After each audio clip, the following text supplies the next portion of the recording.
Good evening. This is Back Porch Philosophy on the Tiny Cellar.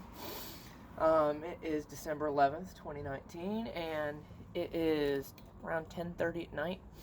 I am sitting here with one of my good friends, Ernest Hemingway, right there. Ernest Hemingway via Arturo Fuente. Really good line. And Ernest Hemingway, also one of my favorite. I haven't really read him a lot, but I've read a lot of his quotes and a lot of his poetry, so it's really good.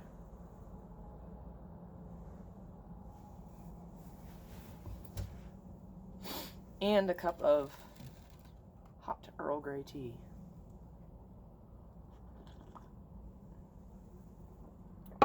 So I'm going to go ahead and lead with this. This may be horribly chaotic. This may be edited well. Who knows?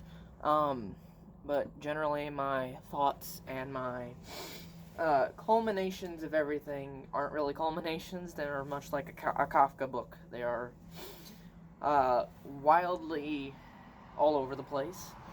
And they tend to make no sense, but they make a lot of sense as well. So I'm going to lead with that. It's probably a good 40 degrees out here on this December night, and I am clearly bundled up, but I enjoy sitting out. It's a little bit numbing, so it takes a lot off the little bits of sensory overwhelm we have in school when we go for long stretches, so that's nice to be able to sit out and enjoy for a while. But in the sake of Back Porch Philosophy, my discussion tonight with myself, which I've been told not to do, to discuss with myself. I converse with myself all the time. I think it's healthy, though. I think it's necessary. I've been told many times, you talk way too much. Guess what? I talk the same amount to myself. And I think it's necessary to process a lot of these things that we think, and a lot of these things we philosophize, and a lot of these things we mull over on a daily basis. So,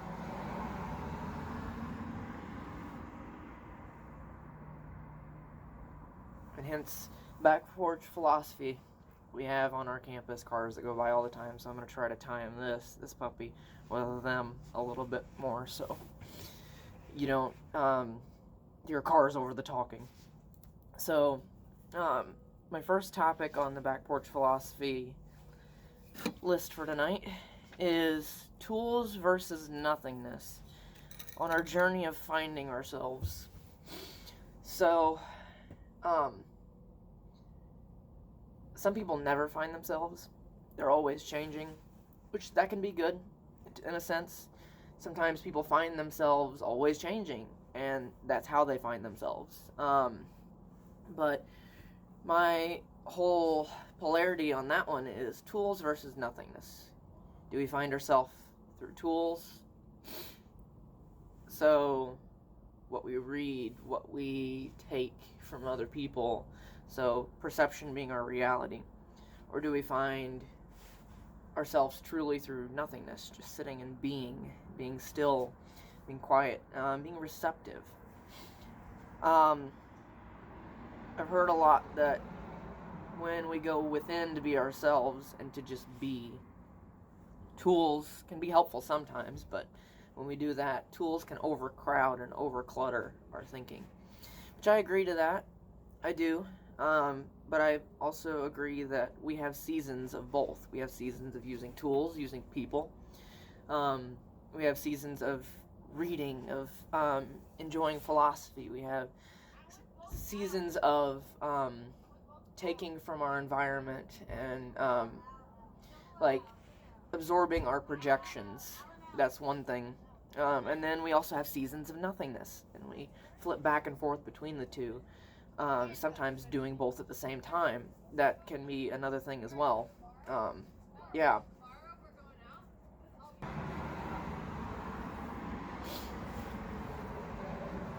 Sorry about that. The apartments got very busy for a second here. So, yeah, I believe there are tools and nothingness periods. We keep flipping back and forth between the two. And we need that polarity. We need that, even that moment of switch. It's like when you breathe. It's not only inhaling and exhaling to exist, to be. There is a point of suspension that has to occur. Your breathing mechanism and your vocal apparatus cannot, and will not go fluidly from inhaling to exhaling. They can't. They have to have a suspension. And I believe it's the same with tools, using tools to figure out who we are, whatever you define as a tool, really, and periods of nothingness and going within. I believe they're both necessary, and I will never shun tools entirely. So, my tool a lot lately has been asking questions. Many of them I can't answer. And some of them I answer with questions. So,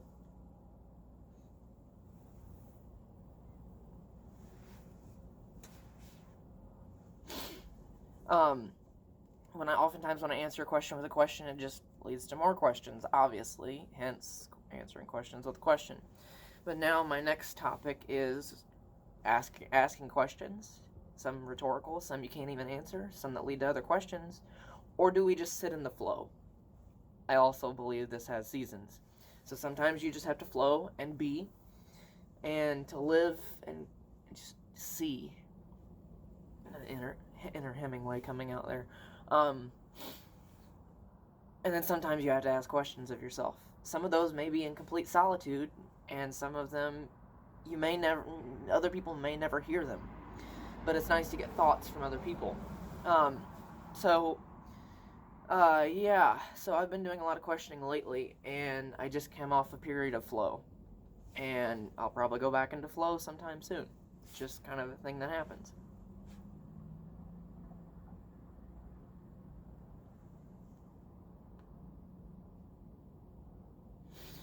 Now, that brings me back to, like, one of the main themes is between all this, if it's all chaotic and kind of crazy and kind of cryptic, we have to have a main theme, though, that runs through all of it, and that's seasons of life. Insert typical Broadway closer piece. Seasons of life.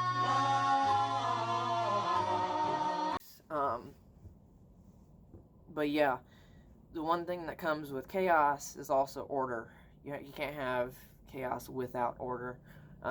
All chaos starts as order, and then the laws of the butterfly effect and entropy say things that move together eventually, incrementally, move apart and eventually find their way back to each other and cross paths, etc. So there are always seasons of life, and that's the common thread. So tools and nothingness have their seasons. Questions and flow and just being has its seasons. All forms of polarity with humans have their seasons. You have seasons of stoicism, not just having to not care, and having to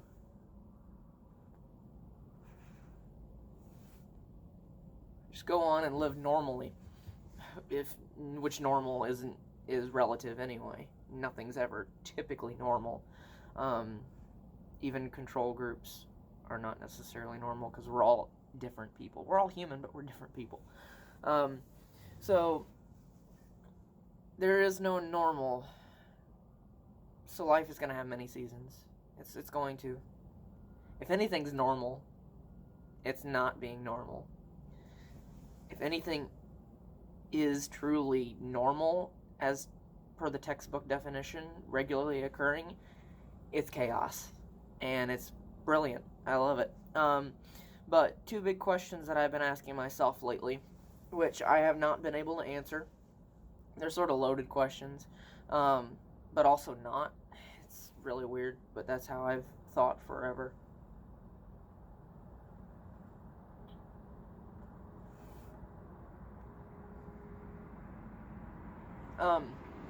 Two big questions have been, can we absolutely 100% desire something we fear? Like, we can fear it so much, but really desire it. Can we truly exist in both at the same time? And I've heard for the in favor of yes, and I agree completely with what had been stated. But also, I want to explore the other side as well, if anybody else would have some thoughts. But on the side of fearing something, or desiring something that you completely fear,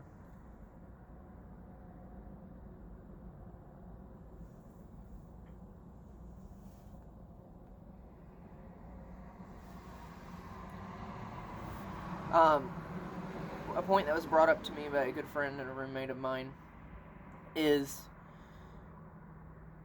we all as educators fear being the only one in the room, unless you have an assistant or co-teaching, that knows or is supposed to know the most in the room. It's supposed to be the authority in education in the room.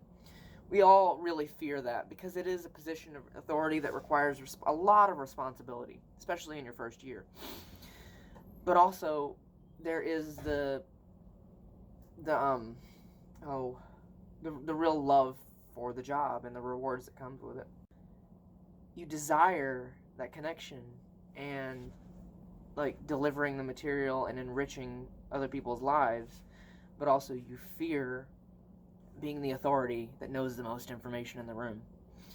That is the side of yes, you can like desire something you ultimately fear, and eventually you'll bridge the gap between the two, hopefully. But I want to hear some more on the other side too, that you can't really achieve something that you desire if you fear it. I want to hear some other side to this, please. But the second one is,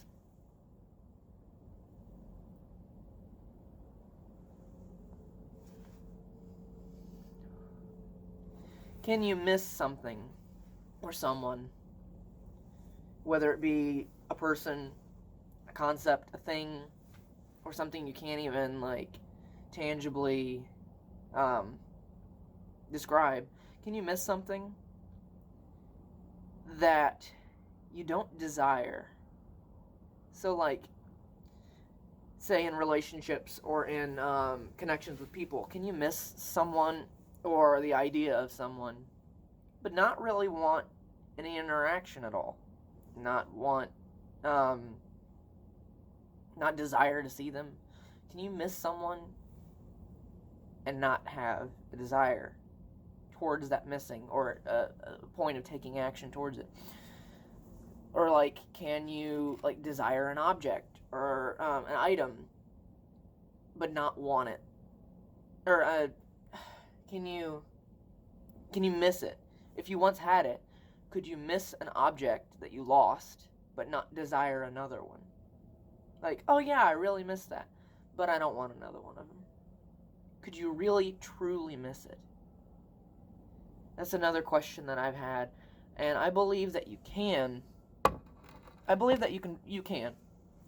But it's hard to fully miss something if you don't put a passion behind it or an emotion behind it.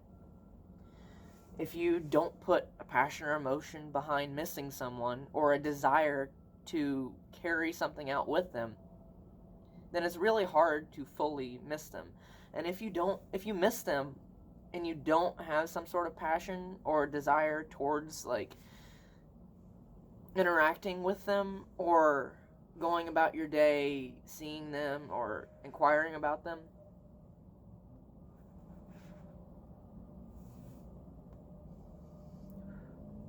then it becomes hard to emotionally connect the physical and the mental or the heart space. It becomes so hard. It's like almost like an identity crisis. You're like, okay, I miss this, but I don't desire it. And then it's almost like insert squiggly brain picture here. Like scribbles. It doesn't make any sense, but it does make sense because we're all flawed human beings, and we have these little crevices in us where logically something can't make sense, but we have a feeling behind it that validates it for us. So, yeah, it's a wild concept. But I also want to hear some feedback on the side that, like, what do you guys think? Can you truly miss something if you don't have a desire for it at all? Like, if you don't have any desire for it at all, can you still miss it? And that's another big question. That's what I've been out here contemplating many times, looking out into the stars and looking into this very cryptic and strange field across my apartment that looks kind of empty but not at night. But yeah, that's what me and Arturo and Ernest have been contemplating the past couple days, the past week.